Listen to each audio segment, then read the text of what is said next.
Have you ever found yourself pouring your heart and soul into a relationship, only to feel like you're merely a supporting role in someone else's story? It's a sobering and painful reality that many of us face. Yet, we often push these feelings aside, convincing ourselves that this is just how relationships work. But here's the truth: it doesn't have to be this way. You are not a convenience. You are not a stepping stone. You are not a temporary fix for someone's fleeting needs. You are deserving of something far greater. A connection built on mutual respect, care, and authenticity. Today, we're going to delve deeply into the subtle, often overlooked signs that you might be being used in a relationship. This isn't just about the obvious betrayals or dramatic moments that catch everyone's attention. No, it's about the quiet patterns, the small, almost imperceptible instances that over time erode your sense of self-worth. By the end of this video, you'll have the clarity to recognize these red flags and, more importantly, the tools to reclaim your value and realign your relationships with the respect and reciprocity you deserve. Because the truth is, you are worthy of connections that uplift you, relationships that honor your worth, and love that's both genuine and balanced. So, let's unravel these hidden truths together. This isn't just about spotting the signs. It's about transforming the way you see yourself and redefining how you approach relationships moving forward. Stay with me, because what you're about to discover could be the turning point you need to reclaim your power and navigate your connections with newfound confidence. Before we dive in, I invite you to take a moment to support this journey of self-discovery.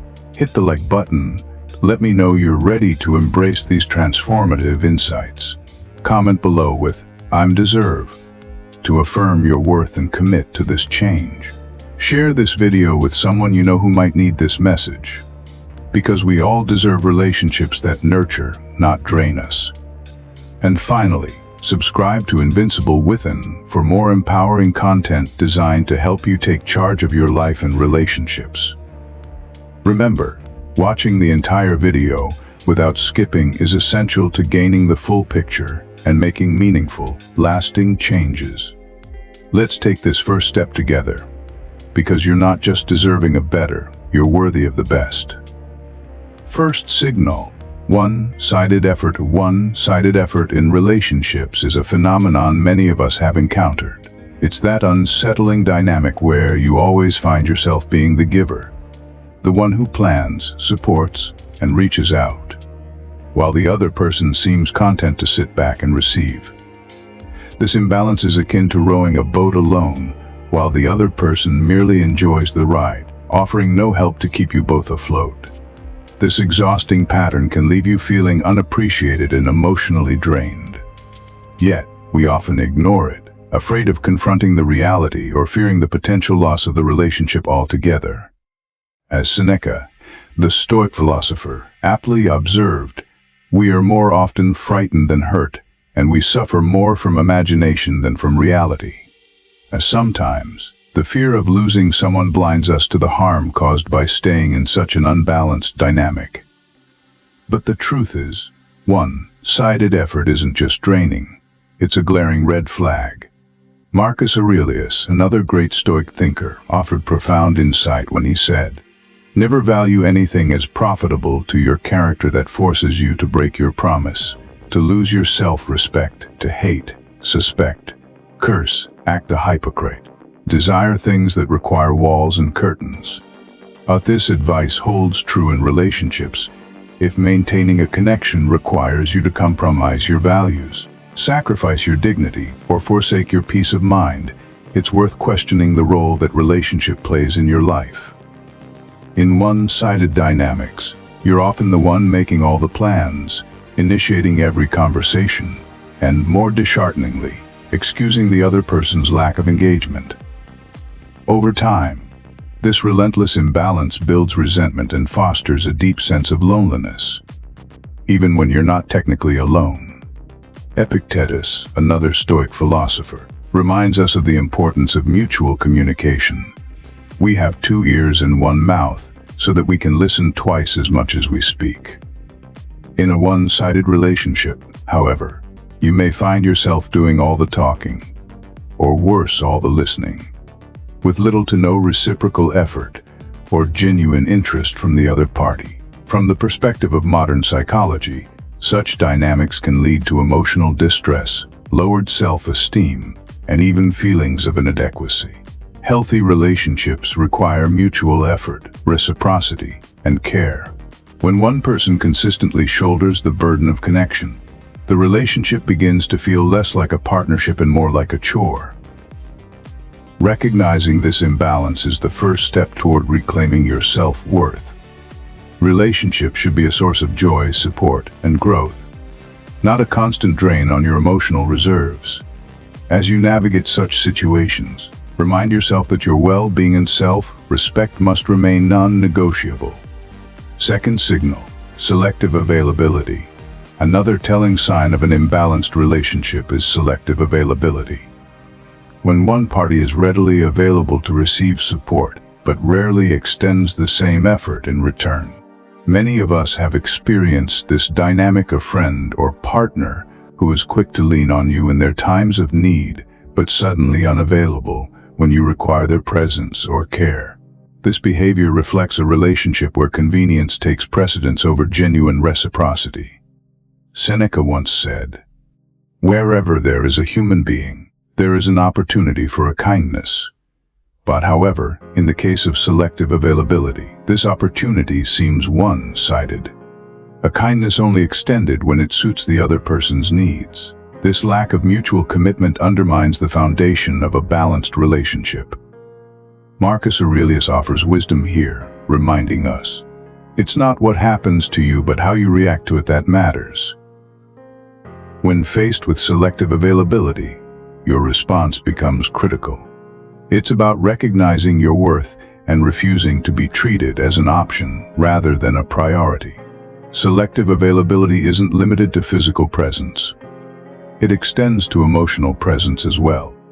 You might find yourself always offering a listening ear or a shoulder to cry on, yet facing an empty void when you're the one in need. This disparity fosters feelings of frustration, loneliness, and even self-doubt. Epictetus's wisdom applies once again. We have 2 ears and 1 mouth, so that we can listen twice as much as we speak. In healthy relationships, this balance of listening and speaking is mutual. But in selectively available relationships, you may find yourself perpetually in the role of listener, rarely receiving the same consideration. Western psychology recognizes this lack of reciprocity as a major source of emotional strain. The concept of mutual social support is fundamental to building trust and emotional safety in relationships. Without it, the connection can feel hollow, leading to decreased self-esteem and a sense of neglect. Recognizing selective availability for what it is, a lack of genuine care and reciprocity, empowers you to address the issue. Whether through open communication, setting boundaries, or reevaluating the relationship altogether, taking action is essential. Marcus Aurelius offers a guiding principle here. The best revenge is to be unlike him who performed the injustice. Rather than responding with bitterness or mirroring the other person's unavailability, strive to uphold your own values. Seek out relationships that reflect the mutual care and respect you deserve, and let go of those that don't. Third signal, absence of genuine interest.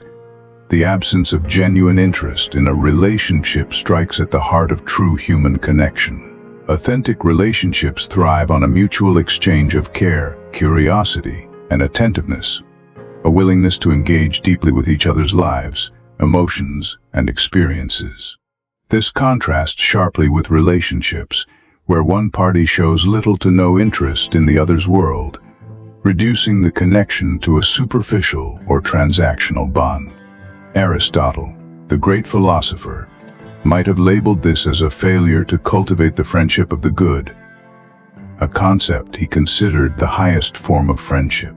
Such friendships are not built on utility or fleeting pleasures, but are grounded in mutual virtue, respect, and a shared pursuit of the good life. A lack of genuine interest betrays this ideal, indicating that the relationship is not rooted in authentic care or reciprocity. Seneca, a Stoic philosopher, might have weighed in on this imbalance by emphasizing the importance of relationships that enrich both parties. True happiness is to enjoy the present without anxious dependence upon the future. Relationships devoid of mutual interest often tether us to a state of dissatisfaction, where we cling to a connection that provides no real fulfillment. When someone disregards your aspirations, struggles, or well-being, it reflects not only a lack of empathy, but also an erosion of the fundamental qualities that make relationships meaningful. Plato, with his profound exploration of human ideals, might have regarded such relationships as a failure to reflect the form of friendship, the perfect, ideal version of a relationship. In Plato's philosophy, the absence of depth and understanding in a connection renders it a mere shadow of its potential. Such shallow relationships lack the transformative power that true connection brings to our lives. Beyond philosophy, this lack of interest can have significant emotional repercussions. Psychologist Carl Jung, known for his theories on the psyche, believed that meaningful connections with others are essential for self-realization and personal growth. When genuine interest is absent, it can lead to feelings of isolation, insignificance, and disconnection, robbing individuals of the emotional nourishment they need to thrive. From a Stoic perspective, Epictetus offers a practical lens. Some things are up to us, and some things are not up to us. In the context of relationships, this wisdom reminds us to accept that we cannot compel someone to show genuine interest. Instead, our focus should be on recognizing when a connection lacks authenticity and making choices that honor our value and well-being. Socrates, known for his method of deep questioning, might encourage us to continuously interrogate the nature of our relationships. Are they rooted in mutual respect, interest, and care, or do they lean toward one-sidedness and neglect? Such questioning is not merely introspective, it is a tool for navigating toward healthier, more balanced relationships. The absence of genuine interest reduces relationships to an empty shell. To nurture meaningful connections, both parties must actively invest their time, energy, and attention into understanding and appreciating each other. Without these foundational elements, relationships risk becoming transactional, leaving one or both individuals emotionally unfulfilled. Fourth signal, emotional manipulation. Emotional manipulation is a particularly insidious issue in relationships. It occurs when one person employs guilt, coercion, or subtle pressure to control or influence the other's actions. This behavior exploits a person's empathy and compassion, often leaving the victim questioning their own perceptions, feelings, and self-worth. From the Stoic perspective, emotional manipulation represents a direct threat to our inner equilibrium. Epictetus, a master of self-mastery, talked, "It's not what happens to you, but how you react to it that matters." In the context of emotional manipulation, this means recognizing the behavior for what it is and refusing to allow it to undermine your sense of self. Manipulation thrives on confusion and self-doubt, so clarity and self-awareness are your most powerful tools. Marcus Aurelius emphasized the importance of staying aligned with one's nature and reasoning, even in challenging circumstances. If it is not right, do not do it. If it is not true, do not say it. But this principle underscores the necessity of maintaining integrity when faced with manipulative tactics. By refusing to succumb to guilt or emotional coercion, we safeguard our values and preserve our inner peace. Seneca, a philosopher deeply attuned to the mind's tranquility, viewed emotional manipulation as a destructive force that disrupts harmony and clarity. He might have advised, "He who is brave is free." A freedom, in this sense, means liberating ourselves from the chains of emotional manipulation. Recognizing the tactics and setting boundaries helps restore balance and ensures that we act in alignment with our values rather than another's manipulative agenda. Western psychology echoes these Stoic insights. Emotional manipulation can lead to significant mental health challenges, including anxiety, low self-esteem, and depression. Carl Jung's concept of individuation, the process of becoming fully oneself, provides a framework for addressing manipulation. It involves reaffirming your own thoughts, feelings, and values, and rejecting attempts by others to distort them. Aristotle's concept of phronesis, or practical wisdom, offers another valuable perspective. It teaches us to not only recognize what is good, but also to deliberate effectively on how to achieve it. When confronted with emotional manipulation, this wisdom helps us identify the most constructive response, whether that means setting boundaries, seeking support, or removing ourselves from the toxic dynamic. Finally, Plato's commitment to truth and justice might lead him to view emotional manipulation as a profound corruption of the soul. It distorts reality and undermines the ideals of fairness and authenticity that are essential to meaningful relationships. In his dialogues, Plato often explored the tension between appearance and reality, a theme that resonates deeply when we consider the deceptive nature of manipulation. In the face of emotional manipulation, remember that your emotions are not tools for others to exploit. By recognizing the signs, reaffirming your values, and taking decisive action, you can protect your well-being and foster healthier, more authentic relationships. Fifth signal, disregard for boundaries. The disregard for boundaries is a significant indicator of a problematic relationship.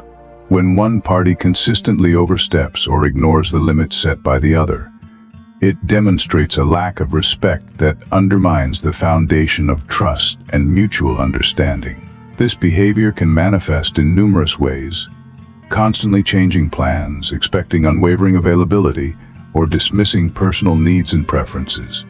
At its core, this disregard is not just a violation of personal space, but also a threat to the dignity and individuality of the person whose boundaries are neglected. Marcus Aurelius, a philosopher deeply committed to the Stoic principles of self-respect and integrity, provides valuable insights into this issue. He believed in the inherent dignity of every individual and emphasized the importance of honoring that dignity in our interactions.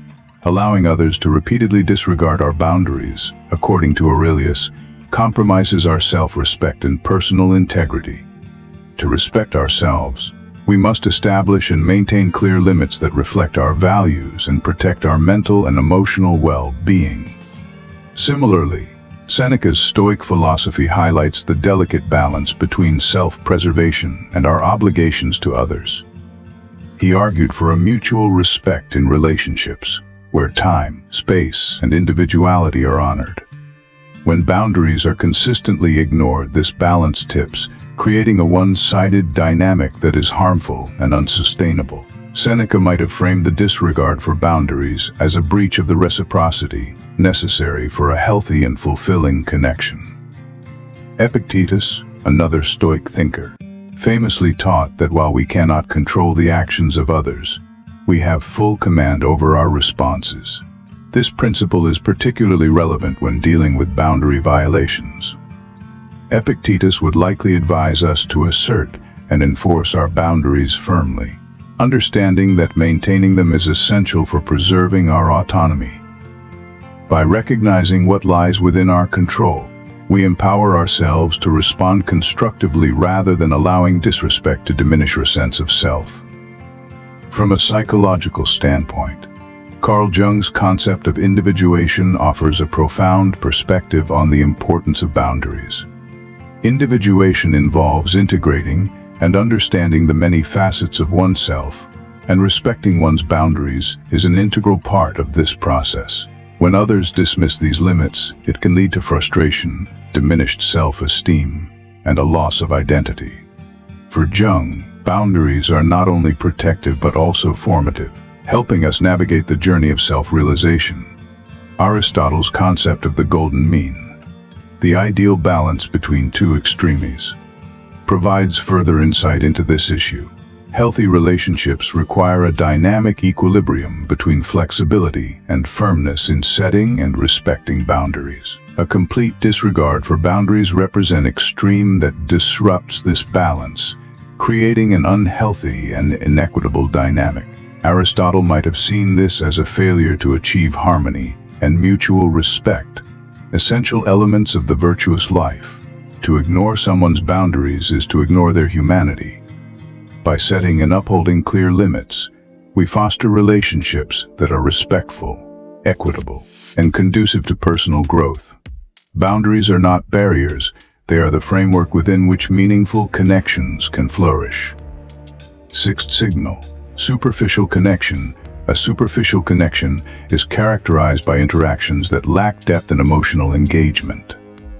In such relationships, conversations and shared experiences remain on the surface, failing to delve into the essence of the individuals involved. Even after significant time spent together, there is little to no meaningful understanding of each other's true thoughts, emotions, and aspirations. These shallow interactions create a persistent sense of distance and unfulfillment, undermining the potential for genuine connection. From a Stoic perspective, Epictetus would likely emphasize the importance of authenticity and truth in our relationships. He believed that meaningful connections arise from sincerity and a shared commitment to genuine interaction. Superficial relationships fail to align with these values, offering a hollow substitute for the depth and richness of true companionship. Marcus Aurelius, in his reflections on human relations, often wrote about the significance of meaningful bonds. For him, relationships were an opportunity for mutual growth and understanding. A superficial connection, by contrast, represents a missed opportunity, a failure to challenge and enrich one another. Aurelius would likely encourage seeking relationships that push beyond the surface, fostering a deeper exploration of shared values and mutual betterment. Seneca, renowned for his insights into human nature, viewed relationships as a means to refine and elevate both ourselves and others. He believed that connections rooted in depth and mutual respect are essential for living a virtuous life. Superficial relationships, which lack this transformative quality, are devoid of the virtues Seneca cherished. They neither improve us nor contribute meaningfully to our existence. Aristotle's conception of friendship offers a compelling critique of superficial connections. He categorized friendships into three types: those of utility, pleasure, and virtue. While friendships of utility and pleasure are often transient and shallow, friendships of virtue are enduring and profound. According to Aristotle, the highest form of friendship is based on mutual appreciation of each other's character and virtues. Superficial relationships, by failing to reach this level of depth, fall short of true friendship and lack the qualities that make relationships fulfilling. Plato's philosophical framework provides another dimension to this critique. His notion of the world of forms, the realm of perfect, ideal concepts, suggests that a true connection should strive to understand and reflect the essence of the individuals involved. Superficial relationships, which remain in the realm of appearances, fail to engage with this deeper reality, making them inherently limited and unfulfilling. Carl Jung, with his emphasis on meaningful connections, might view superficial relationships as barriers to self-realization. Deep interactions are essential for individuals to fully understand and integrate the different aspects of their personalities. Superficial connections, by denying this depth, hinder personal growth and self-discovery, leaving individuals isolated within their own fragmented selves. Ultimately, superficial connections deprive relationships of their transformative potential. To build truly meaningful bonds, we must cultivate relationships that prioritize authenticity, depth, and emotional resonance. It is only through these deeper connections that we can truly know others and ourselves. Seventh signal. Absence during tough times. One of the most revealing signals of a problematic relationship is the noticeable absence of a person during your toughest moments. Genuine relationships, whether friendships or partnerships, are not defined by the easy times of laughter and convenience, but are tested and proven in moments of adversity. When someone you trust is absent during your struggles or hardships, it speaks volumes about their commitment to the relationship and their capacity for genuine care. In the realm of Stoic philosophy, the teachings of resilience, virtue, and the nature of human relationships offer profound insights into this issue. Epictetus, one of the great Stoic philosophers, emphasized the importance of facing hardships with courage and grace. While he taught the value of inner strength and self-reliance, Epictetus also recognized the role of companionship and support in navigating life's challenges. He might remind us that, while we cannot control the actions of others, we can choose how we respond. The absence of a friend during a critical time may warrant reevaluating the relationship and seeking support from those who genuinely care for our well-being. Marcus Aurelius, in his Meditations on Life and Duty, viewed relationships as a mutual exchange of support and understanding. For Aurelius, the true essence of friendship lies in being present for one another, especially during vulnerable times. A friend's absence during hardship contradicts the principles of mutual respect and empathy that he so deeply valued. Such behavior, in Aurelius' perspective, undermines the foundation of trust and shared humanity upon which meaningful relationships are built. Seneca, another prominent Stoic thinker, wrote extensively about the trials of life and the role of friends in lightening our burdens. He believed that true friendship is forged in the fires of adversity and should rest on a foundation of mutual support and care. A friend's absence in moments of need, Seneca might argue, reveals the lack of genuine solidarity and commitment in the relationship. While enduring hardship is an inevitable part of life, enduring it alone when support has been sought speaks to a void in the authenticity of that connection. From a broader philosophical perspective, Aristotle's concept of friendship is particularly relevant. He described friendships of three types: those based on utility, pleasure, and virtue. While relationships of utility or pleasure are often transient, relationships based on virtue are enduring and characterized by mutual goodwill and shared values. A friend who is absent during your struggles fails to meet the criteria of virtuous friendship.